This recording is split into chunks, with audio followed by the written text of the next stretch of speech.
Hi guys, just a quick notice. The language that I use in this video is a little more harsh than usual. This is because of the new child-friendly content laws. I just wanted to make clear that my videos are not made for children. So, yeah, I'm speaking a little bit harsher than I normally do. Please don't take it too literally. I'm not angry or anything at you guys. I still love you all. So, just so you guys know, let's get into the video. Hi everyone, I'm Dana Maybe, and today I am talking about mistreatment in K-pop.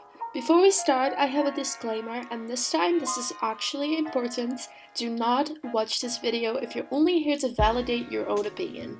My views on this matter are very unpopular, and I will not say what the majority of my audience wants to hear. It's okay if you only like to watch videos that suit your own opinion, but then this is not the video for you. If this video happens to blow up like my predictions video did, I will be monitoring the comments, and disrespectful comments will get you blocked off my channel. Again, do not watch if you cannot take different opinions. So, anyway, to those of you who do like to hear me talk shit, let's get into it.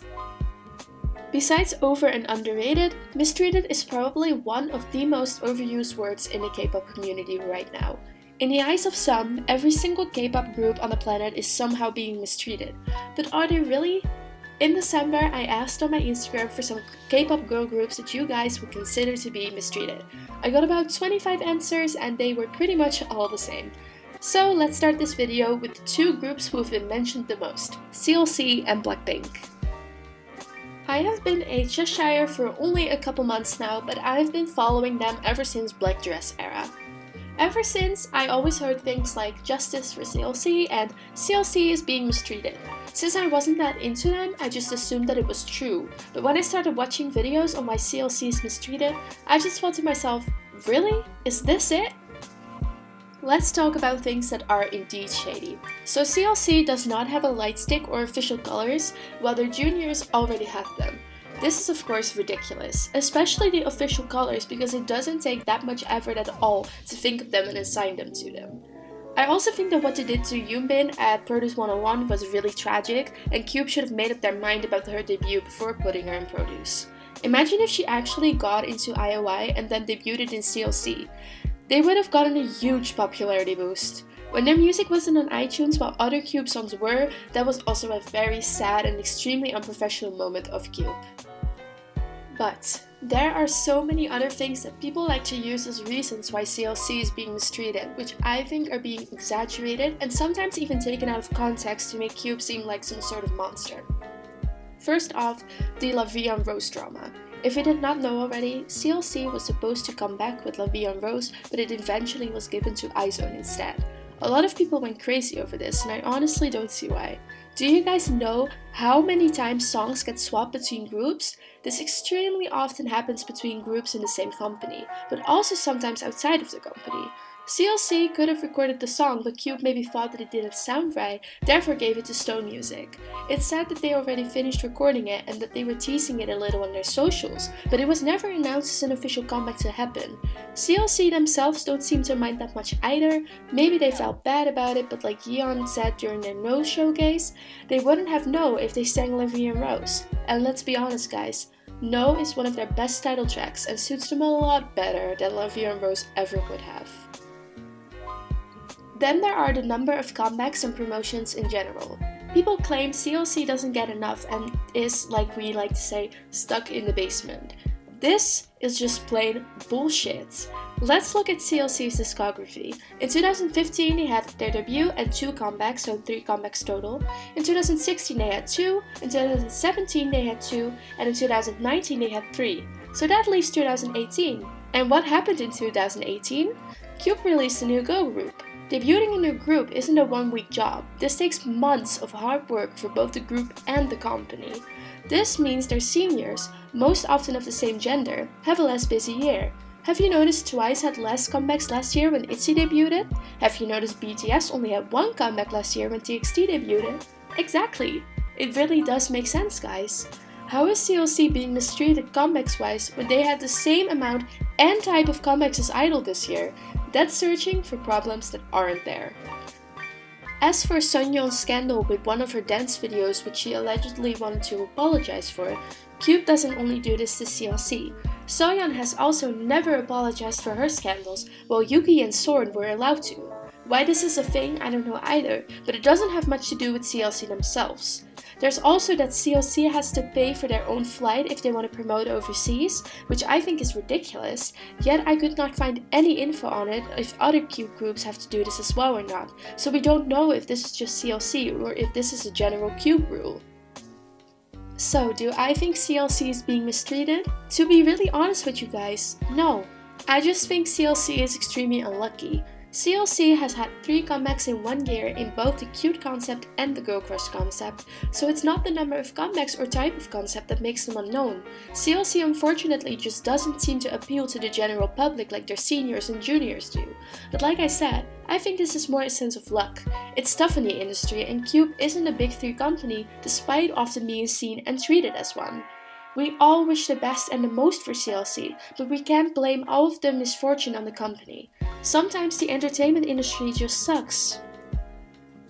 Now on to the second group that almost everyone can agree on they are being mistreated, Blackpink.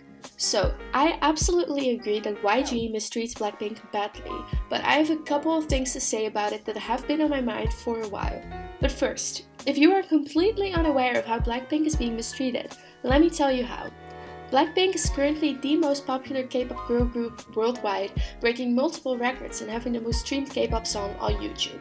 Their music is being streamed endlessly and they have had a huge, almost sold out world tour in less than 3 years of being active. But that's the key word, active.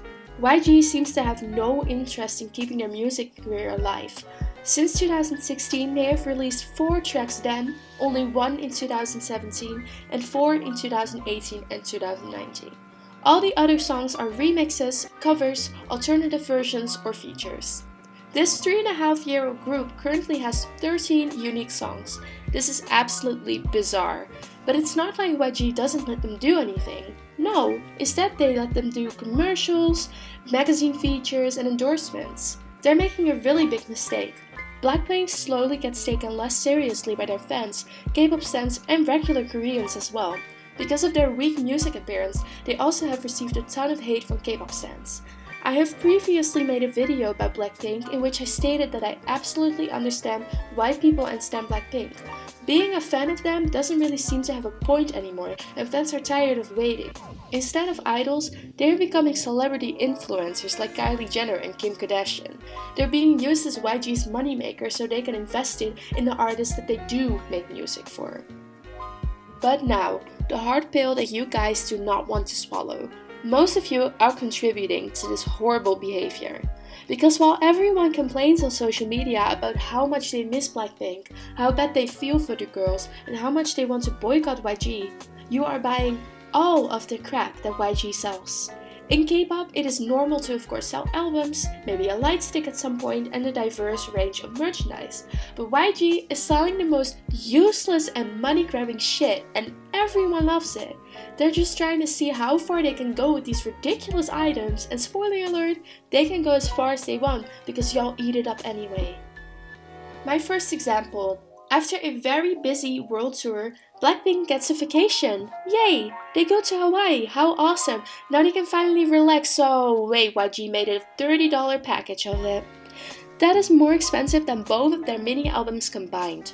I don't want to guilt trip those who bought it, but really? You're going to spend $30 on some pictures and a DVD of what was advertised as their vacation, yet they were constantly being followed by cameras? You are literally supporting YG using Blackpink's free time as another cash grab. It's really sad and I feel for these girls who didn't have a proper holiday. But now, the biggest clown amongst all YG Blackpink merchandise? Fucking Blackpink Monopoly. Why would you pay $50 for a Monopoly game with their faces on it? Are you out of your minds? YG is laughing in your faces. Don't you guys understand that? They're playing with you. You can get both versions of Kill This Love and Square Up with that money. No wonder YG would rather spend time creating and selling this crap instead of making actual music. Again, I am not trying to guilt trip those who did purchase these items because I get it. You miss Blackpink so much that you'll do anything to feel connected to them again. But please start to understand that this is exactly what YG wants and how they get their profit. It's a very dirty mind game that they're playing. You're spending this money on Blackpink and give it to YG just so YG can throw it away, either to a different group or just to themselves. I purposely have not bought any Blackpink merchandise because of this, neither did I go to their world tour, which later turned out to be used for gambling. I refuse to let YG abuse these girls for money with items that don't fulfill anything. I wanted to get Kill This Love the album, but I just thought about how I'm helping YG by doing that, so until he actually invests in their music career, I refuse. I also wanted to talk about something else, and that is the treatment of all the individual members. Often on social media and now even in the comments of my own videos, I see more and more comments like X member has it so much harder than the others, or X and X are more mistreated than X and X. Let me just say that you guys truly disgust me. How dare some of you act like some members have it easier than others when you don't know all the details of their lives and careers? How dare you turn this treatment into some sort of competition? Seriously gross. Just because one member gets one more solo model project than the other does not mean they have it better than the rest. It's so toxic and you cause both fans and the girls to turn against each other. All four of them are suffering under YG and it does not matter who suffers harder than the other. You don't even know that. I did not want to use any examples with specific members in this, but I do think that it is important to point out that there is only one way in which I think one member has it worse than the others.